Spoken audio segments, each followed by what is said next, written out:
The Gift of the Magi by O. Henry. $1.87. That was all, and 60 cents of it was in pennies.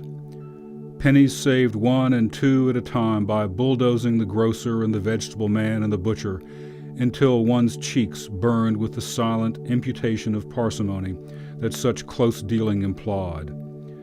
3 times Della counted it, $1.87, and the next day would be Christmas. There was clearly nothing to do but flop down on the shabby little couch and howl, so Della did it, which instigates the moral reflection that life is made up of sobs, sniffles, and smiles, with sniffles predominating. While the mistress of the home is gradually subsiding from the first stage to the second, take a look at the home. A furnished flat at $8 per week. It did not exactly beggar description, but it certainly had that word on the lookout for the mendicancy squad. In the vestibule below was a letterbox into which no letter would go, and an electric button from which no mortal finger could coax a ring. Also appertaining thereunto was a card bearing the name Mr. James Dillingham Young. The Dillingham had been flung to the breeze during a former period of prosperity when its possessor was being paid $30 per week. Now, when the income was shrunk to $20, though they were thinking seriously of contracting to a modest and unassuming D. But whenever Mr. James Dillingham Young came home and reached his flat above, he was called Jim, and greatly hugged by Mrs. James Dillingham Young, already introduced to you as Della, which is all very good. Della finished her cry and attended to her cheeks with the powder rag. She stood by the window and looked out dully at a gray cat walking a gray fence in a gray backyard. Tomorrow would be Christmas Day, and she had only $1.87 with which to buy Jim a present. She had been saving every penny she could for months with this result. $20 a week doesn't go far. Expenses had been greater than she had calculated. They always are. Only $1.87 to buy a present for Jim, her Jim. Many a happy hour she had spent planning for something nice for him, something fine and rare and sterling, something just a little bit near to being worthy of the honor of being owned by Jim. There was a pier glass between the windows of the room. Perhaps you have seen a pier glass in an $8 flat. A very thin and very agile person may, by observing his reflection in a rapid sequence of longitudinal strips, obtain a fairly accurate conception of his looks.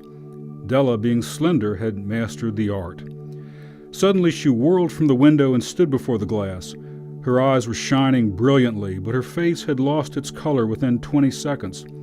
Rapidly she pulled down her hair and let it fall to its full length.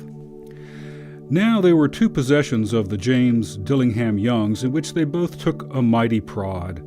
One was Jim's gold watch that had been his father's and his grandfather's. The other was Della's hair.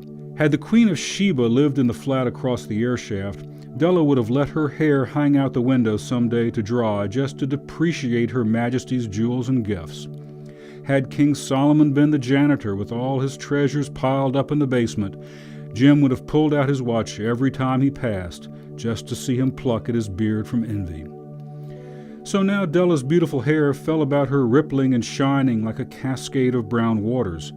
It reached below her knee and made itself almost a garment for her.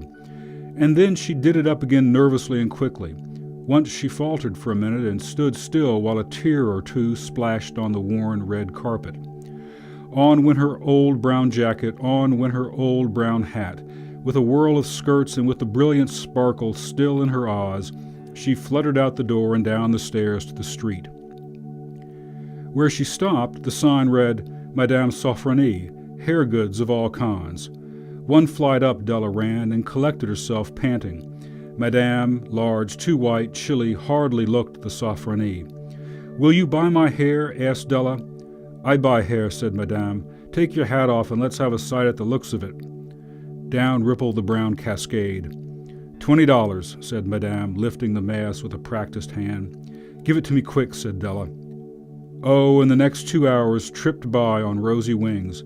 Forget the hashed metaphor. She was ransacking the stores for Jim's present. She found it at last. It surely had been made for Jim and no one else. There was no other like it in any of the stores, and she had turned all of them inside out. It was a platinum fob chain, simple and chaste in design, properly proclaiming its value by substance alone and not by meretricious ornamentation, as all good things should do. It was even worthy of the watch. As soon as she saw it, she knew that it must be Jim's. It was like him. Quietness and value. The description applied to both. $21 they took from her for it, and she hurried home with the 87 cents. With that chain on his watch, Jim might be properly anxious about the time in any company. Grand as the watch was, he sometimes looked at it on the sly on account of the old leather strap that he used in place of a chain. When Della reached home, her intoxication gave way a little to prudence and reason. She got out her curling irons and lighted the gas and went to work repairing the ravages made by generosity added to love, which is always a tremendous task, dear friends, a mammoth task.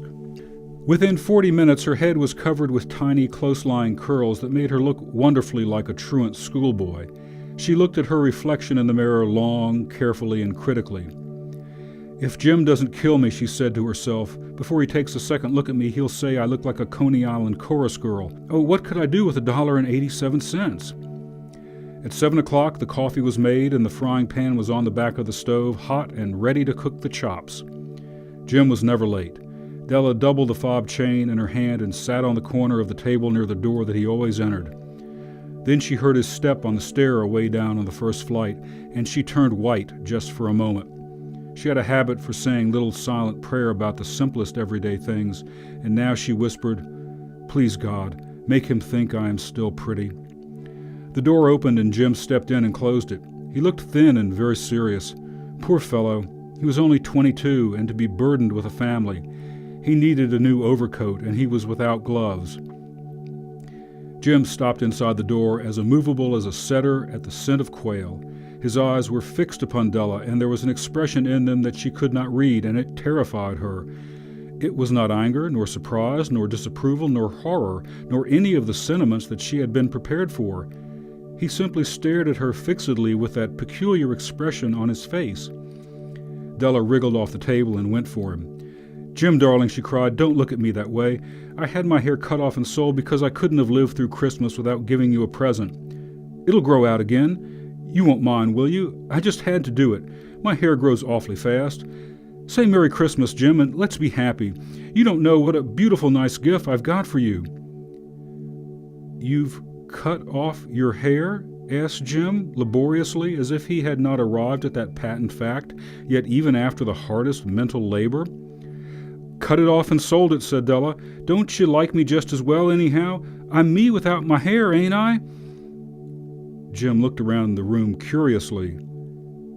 "You say your hair is gone?" he said, with an air almost of idiocy. "You needn't look for it," said Della. "It's sold, I tell you, sold and gone too. It's Christmas Eve, boy. Be good to me, for it went for you.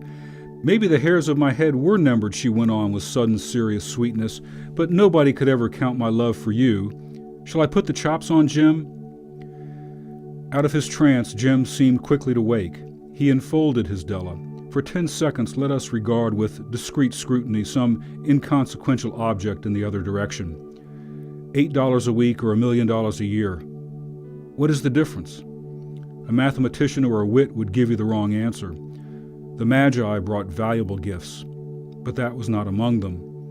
This dark assertion will be illuminated later on. Jim drew a package from his overcoat pocket and threw it upon the table. "Don't make any mistake, Dell," he said, "about me.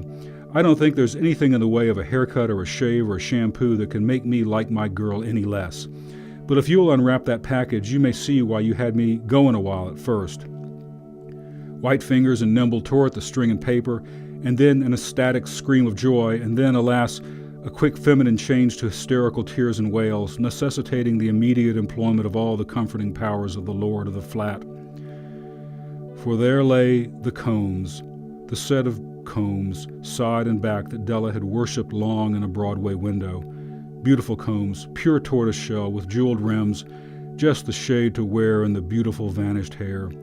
They were expensive combs, she knew, and her heart had simply craved and yearned over them without the least hope of possession. And now they were hers, but the tresses that should have adorned the coveted adornments were gone. But she hugged them to her bosom, and at length she was able to look up with dim eyes and a smile and say, "My hair grows so fast, Jim." And then Della leapt up like a little singed cat and cried, "Oh, oh." Jim had not yet seen his beautiful present. She held it out to him eagerly upon her open palm. The dull, precious metal seemed to flash with the reflection of her bright and ardent spirit. "Isn't it a dandy, Jim? I hunted all over town to find it. You'll have to look at the time 100 times a day now. Give me your watch. I want to see how it looks on it." Instead of obeying, Jim tumbled down on the couch and put his hands under the back of his head and smiled. "Dell," said he, "let's put our Christmas presents away and keep 'em a while. They're too nice to use just at present. I sold the watch to get the money to buy your combs. And now suppose you put the chops on." The Magi, as you know, were wise men, wonderfully wise men, who brought gifts to the babe in the manger. They invented the art of giving Christmas presents. Being wise, their gifts were no doubt wise ones, possibly bearing the privilege of exchange in case of duplication. And here I have lamely related to you the uneventful chronicle of two foolish children in a flat who most unwisely sacrificed for each other the greatest treasure of their house. But in a last word to the wise of these days, let it be said that of all who give gifts, these two were the wisest. O all who give and receive gifts, such as they are wisest. Everywhere they are wisest. They are the Magi. The Gift of the Magi by O. Henry.